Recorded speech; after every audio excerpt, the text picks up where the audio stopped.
എല്ലാവർക്കും സുഖാണെന്ന് വിശ്വസിക്കുന്നു. പ്രധാനമന്ത്രി കിസാൻ സമ്മാൻ നിധി വാങ്ങുന്ന കർഷകരും അല്ലാത്ത കർഷകരും അറിഞ്ഞിരിക്കേണ്ട വളരെ പ്രധാനപ്പെട്ട അറിയിപ്പുകളാണ് ഈ ഒരു വീഡിയോയിൽ നിങ്ങളുമായിട്ട് പങ്കുവെക്കുന്നത്. PM കിസാൻ സമ്മാൻ നിധി വാങ്ങുന്ന ആളുകൾക്ക് ഇനി 24ാമത്തെ ഗഡു വിതരണം ചെയ്യുമ്പോൾ തുക കൃത്യമായി ലഭിക്കുന്നതിന് വേണ്ടി പ്രത്യേകിച്ച് എന്തെങ്കിലും ചെയ്യേണ്ടതുണ്ടോ എന്ന പല ചോദ്യങ്ങളുമുണ്ട്. അതിനുള്ള അറിയിപ്പുകളും അതുപോലെ തന്നെ മുമ്പ് മുടങ്ങിയവർക്ക് 23ാമത്തെ ഗഡു വിതരണം ചെയ്തപ്പോൾ തുക ലഭിച്ചതുമായി ബന്ധപ്പെട്ട ആശ്വാസം നമ്മുടെ മുന്നിലുണ്ട്.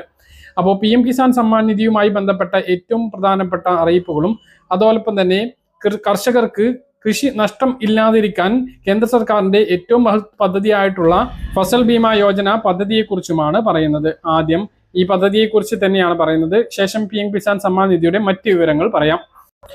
3 മുതൽ 25 രൂപ മാത്രം പ്രീമിയം കേന്ദ്ര സർക്കാരിന്റെ മാരക ഇൻഷുറൻസ് പദ്ധതിയാണ് പ്രധാനമന്ത്രി ഫസൽ ബീമാ യോജന. കർഷകർക്ക് ഇതിലൂടെ വൻ നേട്ടമാണ് ലഭിക്കുന്നത്. നിങ്ങളൊരു കർഷകനാണോ?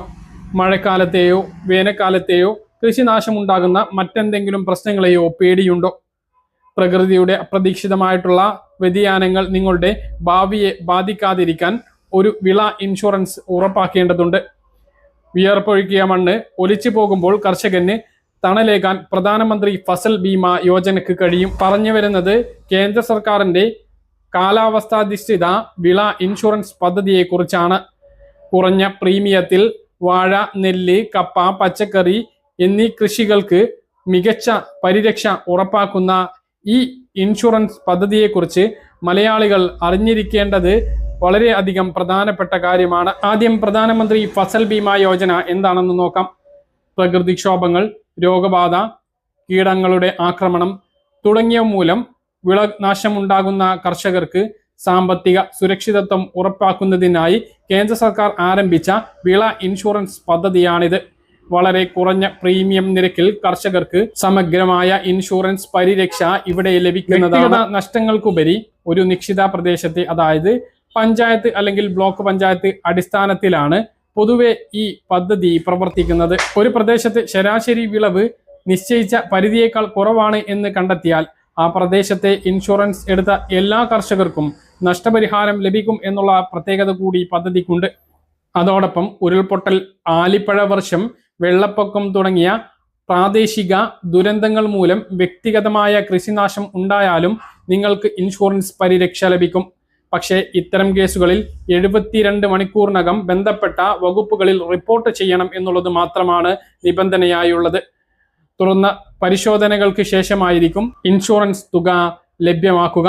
കേരളത്തിലെ കർഷകരെ സംബന്ധിച്ചിടത്തോളം ഇത് വളരെയധികം ഗുണകരമാണ്. കേരളത്തിൽ അടിക്കടി ഉണ്ടാകുന്ന പ്രകൃതിക്ഷോഭങ്ങൾ, അപ്രതീക്ഷിത പ്രളയം, കടുത്ത വേനൽ, കടലാക്രമണം എന്നിവ മൂലമുണ്ടാകുന്ന വൻ കൃഷിനാശങ്ങളിൽ നിന്നും കർഷകർക്ക് സംരക്ഷണം ലഭിക്കുന്നതാണ്. ഇന്നലെ വയനാട്ടിലെ കള്ളാടിയിൽ ഉണ്ടായ പ്രകൃതി ദുരന്തം തന്നെ ഉദാഹരണം തന്നെയാണ്. അവിടെ നിരവധി ഏക്കർ കൃഷികളും നശിച്ചിട്ടുണ്ട്. വിളവെടുപ്പിന് ശേഷം പാടത്തോ പറമ്പിലോ ഉണക്കാനിട്ടിരിക്കുന്ന സമയത്തുണ്ടാകുന്ന അപ്രതീക്ഷിത മഴയോ കാറ്റോ മൂലമുണ്ടാകുന്ന നാശനഷ്ടങ്ങൾക്കും ഇതിലൂടെ നഷ്ടപരിഹാരം ലഭിക്കും. പക്ഷേ ഇതിന് പരമാവധി 2 ആഴ്ച വരെ മാത്രമേ കിട്ടുകയുള്ളൂ. അതിനു മുമ്പ് അപേക്ഷ നൽകി നടപടിക്രമങ്ങൾ പൂർത്തീകരിക്കണം. എന്തൊക്കെ വിളകൾക്കാണ് എത്രയൊക്കെ ഇൻഷുറൻസ് ലഭിക്കുക എന്നുള്ളതും ശ്രദ്ധിക്കേണ്ട കാര്യമാണ്. പദ്ധതിക്ക് കീഴിൽ കേരളത്തിലെ കർഷകരെ സംബന്ധിച്ചിടത്തോളം ഇൻഷുറൻസ് പരിരക്ഷ ലഭിക്കുന്നത് നെല്ല്, വാഴ, മരച്ചീനി അഥവാ കപ്പ, പച്ചക്കറിയിൽപ്പെടുന്ന പടവലം, പാവൽ, പയർ, കുമ്പളം, മത്തൻ, വെള്ളരി, വെണ്ടക്ക, പച്ചമുളക് എന്നിവയ്ക്കും ഭക്ഷ്യവിളകളായിട്ടുള്ള നെല്ല് പോലുള്ളവയ്ക്കും എണ്ണക്കൂലികൾക്കും ഇൻഷുറൻസ് തുകയുടെ പരമാവധി 1.5 മുതൽ 2% മാത്രം കർഷക പ്രീമിയം അടച്ചാൽ സഹായം ലഭിക്കും. വാണിജ്യ തോട്ടവിളകൾക്ക്, അതായത് വാഴ, കപ്പ ഇൻഷുറൻസ് തുകയുടെ പരമാവധി 5% ഇൻഷുറൻസ് പ്രീമിയമായി അടയ്ക്കണം. ബാക്കി വരുന്ന വലിയൊരു തുക കേന്ദ്ര സർക്കാർ, സംസ്ഥാന സർക്കാർ എന്നിവർ സംയുക്തമായി സബ്സിഡിയായി അടയ്ക്കും. കർഷകൻ അടയ്ക്കേണ്ടി വന്ന പ്രീമിയം തുക ഇങ്ങനെയാണ്. നെല്ലിന് 1 സെന്റിന് 40 പൈസ, പച്ചക്കറിക്ക് 1 സെന്റിന് 8 രൂപ, മരച്ചീനിക്ക് 1 സെന്റിന് 25 രൂപ, വാഴയ്ക്ക് 1 സെന്റിന് 3 രൂപ 50 പൈസ. ഇങ്ങനെ വളരെ കുറഞ്ഞ പ്രീമിയം മാത്രം നൽകിയാൽ മതി. ഓരോ ജില്ലകളിലും വിളകളുടെ ഉൽപാദന ചെലവ് അനുസരിച്ചാണ് ഇൻഷുറൻസ് തുക നിശ്ചയിച്ചിരിക്കുന്നത്. ഹെക്ടറിന് നിശ്ചിത തുകയുടെ വീതമാണ് നഷ്ടപരിഹാരം ലഭിക്കുക. എങ്ങനെ ഈ പദ്ധതിയിൽ ചേരാം എന്നുള്ളതാണ് മറ്റൊരു പ്രധാനപ്പെട്ട ചോദ്യം. ബാങ്കിൽ നിന്നും കർഷക വായ്പയായിട്ടുള്ള കിസാൻ ക്രെഡിറ്റ് കാർഡ് വായ്പകൾ എടുത്ത കർഷകർക്ക്, KCC വായ്പ എടുത്ത കർഷകർക്ക് വായ്പ നൽകുന്ന സമയത്ത് ബാങ്കുകൾ വഴി തന്നെ ഈ ഇൻഷുറൻസ് പരിരക്ഷ ലഭ്യമാക്കും. വേണമെങ്കിൽ ഇതിൽ നിന്നും ഒഴിവാകാനും കർഷകന് അവകാശമുണ്ട്. എന്നാൽ KCC വായ്പ എടുക്കാത്ത കർഷകർക്കും ഇതിൽ ചേരാം. സ്വന്തമായി ഓൺലൈനിലൂടെയോ അക്ഷയ കേന്ദ്രങ്ങൾ, ജനസേവാ കേന്ദ്രങ്ങൾ വഴി അല്ലെങ്കിൽ പദ്ധതിയിൽ ചേരാൻ കഴിയും.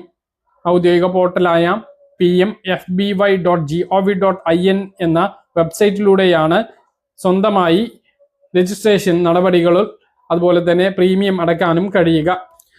ആധാർ കാർഡ്, ബാങ്ക് പാസ്ബുക്ക്, നികുതി റെസീറ്റ് അല്ലെങ്കിൽ കൈവശാവകാശ സർട്ടിഫിക്കറ്റ്, കൃഷി ഓഫീസറിൽ നിന്നും ലഭിക്കുന്ന വിള സാക്ഷ്യപത്രം, പാട്ടത്തിന് കൃഷി ചെയ്യുന്നവരാണ് എങ്കിൽ പാട്ടക്കരാറിന്റെ പകർപ്പ്, നിശ്ചിത പ്രീമിയം തുക എന്നിവയാണ് അംഗങ്ങളാവാൻ ആവശ്യമായിട്ടുള്ളത്. ഈ ഇൻഷുറൻസ് പദ്ധതിയിൽ അംഗമാകാനുള്ള അപേക്ഷ സമർപ്പിക്കാനുള്ള സമയമാണ് ഇപ്പോൾ ഉള്ളത്.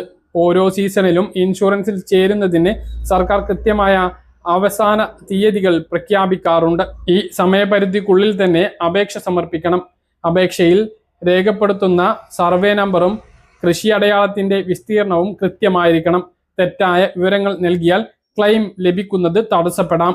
പ്രാദേശികമായ കൃഷിനാശം സംഭവിച്ചാൽ 72 മണിക്കൂറിനകം തന്നെ ഇൻഷുറൻസ് കമ്പനിയെയോ കൃഷി ഓഫീസിനെയോ അറിയിക്കണം.